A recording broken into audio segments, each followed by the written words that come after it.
किला होती है, तो 12:30 तक माता की चौकी होती है।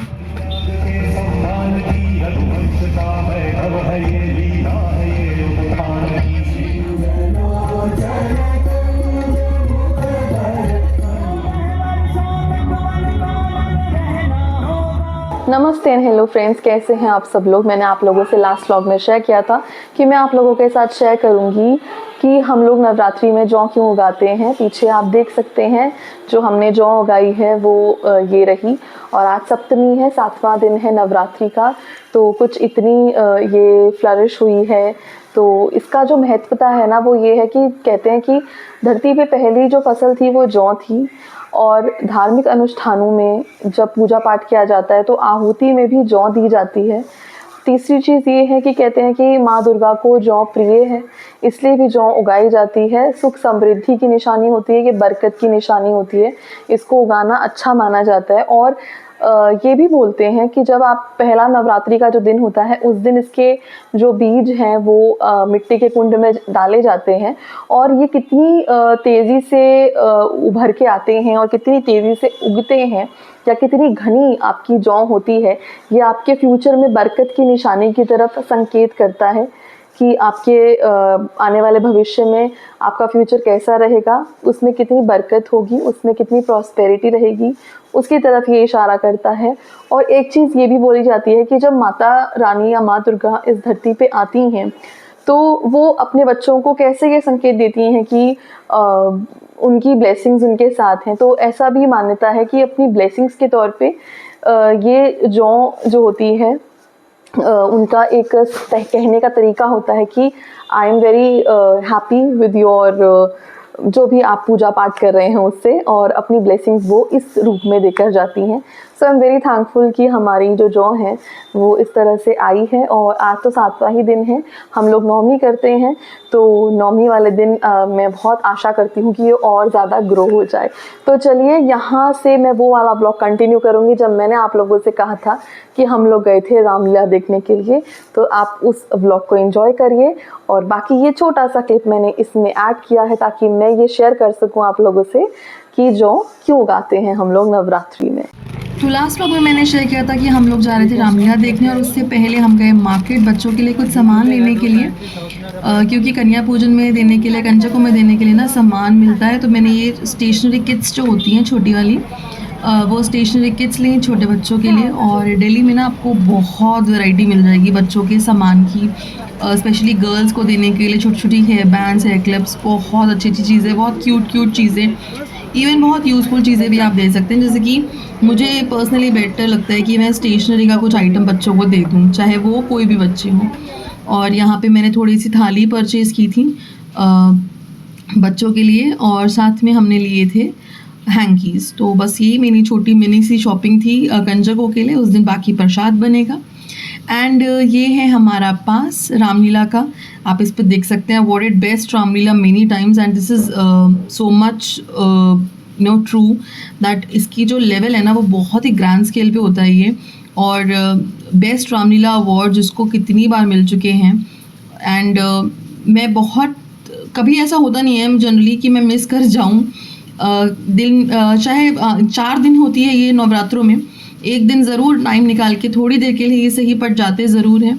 और ये जो पास देख रहे हैं आप, ये करण लेके आया था, and they are VIP passes. तो मैं तो एक्सपेक्ट कर रही थी कि शिव द्वार का पास मिल जाएगा, लेकिन हमें एक्चुअली उससे भी आगे की सीट मिल गई। पीछे ना मेला भी स्टार्ट हो जाता है, ये दिवाली और ये नवरात्रि के दौरान, अभी दिवाली तक रहेगा। दशहरा ग्राउंड बोलते हैं इसको, जनकपुरी का। और इस तरह से आप देख सकते हैं ना, यहाँ गेट नंबर्स दिखा रहे हैं, वो तो मैं शो कर रही हूँ ना कि गेट नंबर 3, गेट नंबर 4, इस तरह से गेट्स डिवाइडेड हैं। तो यहाँ पे आप देख सकते हैं कितनी भीड़ और कितनी रौनक लगी हुई है। हालांकि आज तो मैं इसे कम भीड़ बोलूँगी हैं, और हम लोग पहुँच, और करण भी हमारे साथ है, तो इसी के साथ जाएंगे हम। और साथ में आए हैं पापा, तो अभी चलते हैं रामलीला देखने के लिए। हाँ, और अगर आपने कवरेज इंडिया चैनल को एक्सप्लोर नहीं किया तो आप कर सकते हैं, वहाँ बहुत सारे अच्छे अच्छे गाने और शॉर्ट्स आपको देखने के मिलेंगे। अभी चलते हैं रामलीला देखने। और जैसा मैंने आप लोगों से शेयर किया वीआईपी पासेस मिल गए थे हम लोगों को, तो बिल्कुल ही आगे से ही एंट्री हुई है हमारी, आप देख सकते हैं। ये जस्ट स्टेज के ही साथ से हम लोग जा रहे थे, अदरवाइज़ यहाँ पे आपको पासेस के लिए थोड़ा सा मेहनत करनी पड़ती है। तो जब पहुँचे हम लोग तब तो पीछे से की सीट्स थोड़ी थोड़ी खाली थी, आगे का तो सारा भरा हुआ था वीआईपी एरिया, बट धीरे धीरे करके पूरा ग्राउंड भर गया। में और काफ़ी आगे की सीट्स हमें मिल गई हैं पास की वजह से। तो अभी 5-10 मिनट में स्टार्ट होगी, तब तक बैठ के अपने पसीने सुखा लेते हैं, थोड़ा सा रिलैक्स कर लेते हैं।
सुग्रीव संभाषणं बाले निग्रहणं समुद्रतरणं लंकापुरी दाहनं पश्चात् रावण कुंभकर्ण हननम् एतत् रामायणम्।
मैं इस कन्या को पाऊं तो पाऊं कैसे, कैसे इस कन्या को अर्धांगिनी बनाऊं और 3 लोगों का मैं स्वामी बन जाऊं।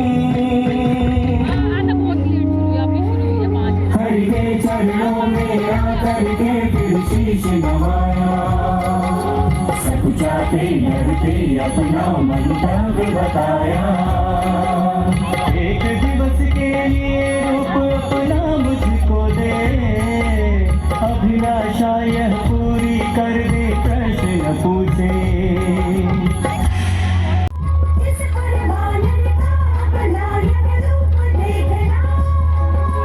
आपे से बाहर हो बुद्धि विवेक त्याग कर, प्रभु को बीच राह नारद ने भाग कर,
है सुबाहु का वध।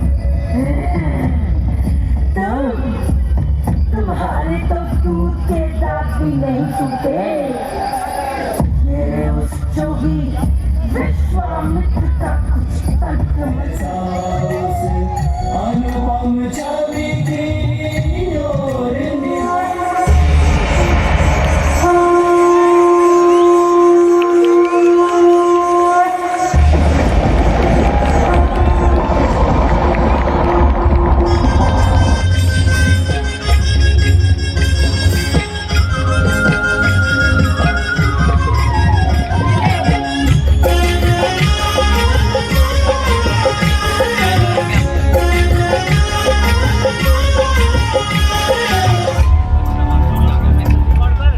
रुकिए ऋषिवर, आप बिना अनुमति के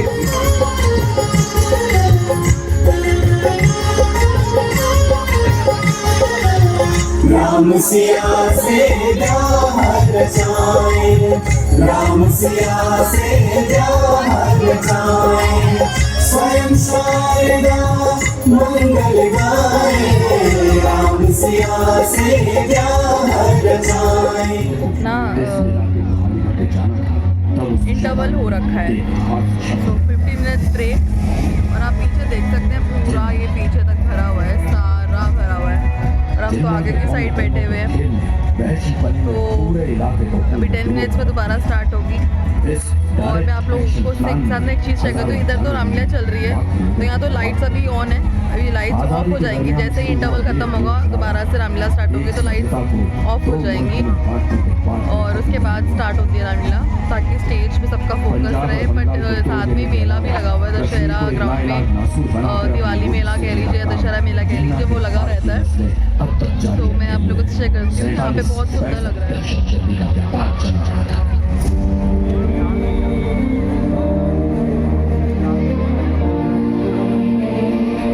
भारत के अभूतपूर्व कुशल नेतृत्व में सरदार वल्लभ भाई पटेल के सपनों को साकार करते हुए कश्मीर से धारा 370 को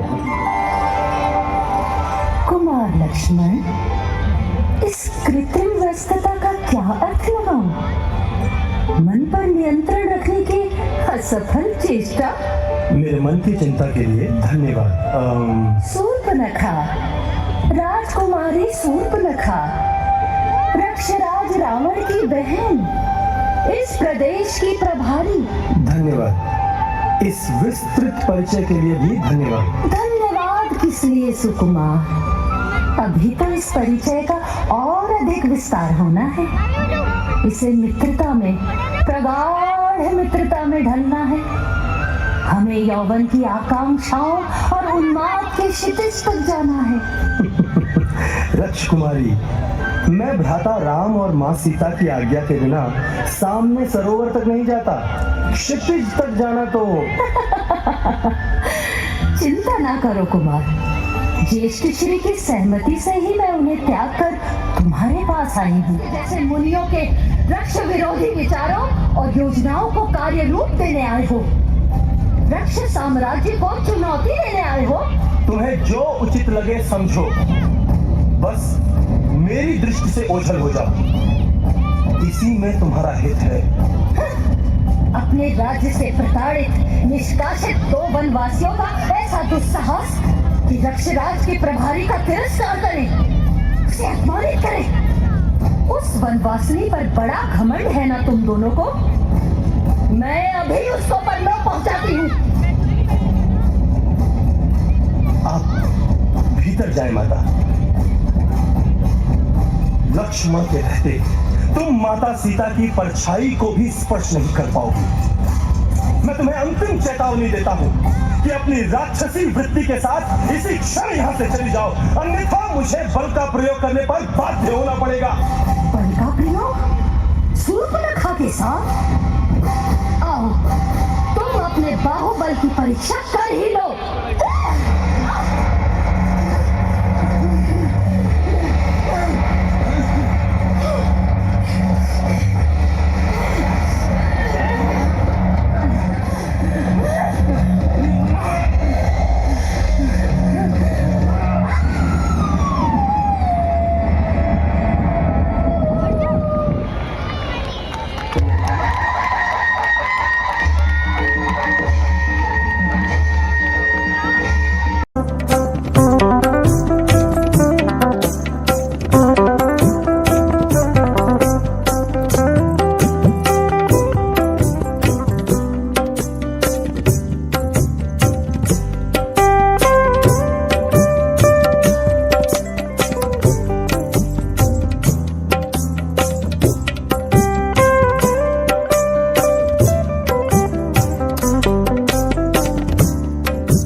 तो यही था आज का व्लॉग, जो कि डेडिकेटेड था टोटली रामलीला को। एंड कभी आप लोगों का मौका मिले तो आप लोग जनकपुरी रामलीला ज़रूर देखिएगा, बहुत ही अच्छी होती है। तो मैं मिलती हूँ आप लोगों से नेक्स्ट व्लॉग में, तब तक के लिए बाय बाय, टेक केयर।